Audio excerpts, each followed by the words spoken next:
পুরসভার খোড়া গর্তেই মহিলার দেহ, উত্তর কলকাতার কাশী বসলেন। এখানেই রাস্তা থেকে পচা গলা দেহ উদ্ধার। পুলিশের দাবি, পুরসভার কাজের জন্য রাস্তা খোঁড়া হয়েছিল, সেখানেই পড়ে গিয়ে মৃত্যু মানসিক ভারসাম্যহীন মহিলার।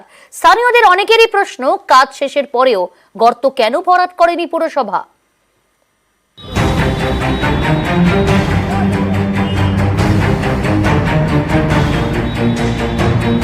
কাশী বসলেন উত্তর কলকাতার ব্যস্ত এলাকা।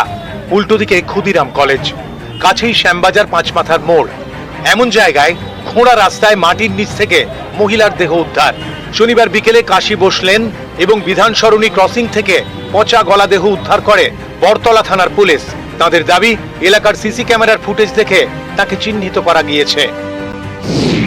বছর ৪৫-এর এই মহিলার নাম সুপর্ণা শীল, শ্যামপুকুরের বাসিন্দা, মানসিক ভারসাম্যহীন। বৃহস্পতিবার ভোর থেকে নিখোঁজ ছিলেন। শনিবার বিকেলে তাঁর দেহ উদ্ধার হয়। একটু মানসিক ভারসাম্য। আচ্ছা, কবে বাড়ি থেকে বেরিয়ে গেছিলেন? ওটা বৃহস্পতিবার ভোর 4:45। কাশী বসলেন এবং বিধান সরণির ক্রসিং এ কয়েকদিন আগে পাইপলাইনের কাজ হয়। এর জন্য রাস্তা খোঁড়ে পুরসভা। পুলিশের দাবি, সিসি ক্যামেরার ফুটেজ খতিয়ে দেখা হয়েছে। ফুটেজে দেখা গিয়েছে সুপর্ণা শীল ওই গর্তর দিকে এগিয়ে যাচ্ছিলেন।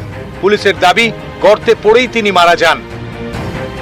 স্থানীয়দের দাবি, গত মঙ্গলবার পর্যন্ত পাইপলাইনের কাজ হয়। তাহলে এতদিনে কেন পুরসভা গর্ত ভরাট করলো না? গর্ত ঠিকমতো ভরাট করলে কি এভাবে কারো প্রাণ যেত? ওইখানটা একটুখানি ফাঁকা ছিল, ওই সামনের দিকটা, ওই লেফট লাইন দিকটা একটুখানি গর্ত ছিল। ব্যারিকেড করে দিয়েছিল, যাতে না করতে পারে লোকে, যাতে অসুবিধা না হয়। ব্যারিকেড টারিকেড সব করেই দিয়েছি। গর্তটা ছিল পুরো, যদি প্যাকটা হয়ে যেত, যেরকম কাজ হয়ে গেলে বন্ধ করে দেয়, সেটা যদি হয়ে যেত তাহলে এই জিনিসটা হতো না। 10 ফুটে আমার থেকে আরো ভেতরে, এবার তো দড়ি দিয়ে বাঁধে তুললো। তো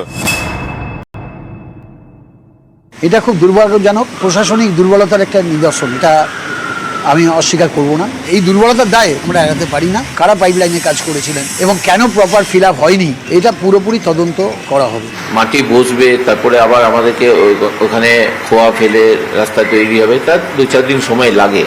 এখানে আমার মনে হয় না কোনো গাফিলতি হয়েছে, যার ফলে এই ঘটনাটা ঘটেছে। এটা সম্পূর্ণভাবে সেই মহিলা, ভারসাম্যহীন মহিলা, যিনি উৎসুক হয়ে দেখতে গিয়ে হয়তো পিছলে পড়েছে।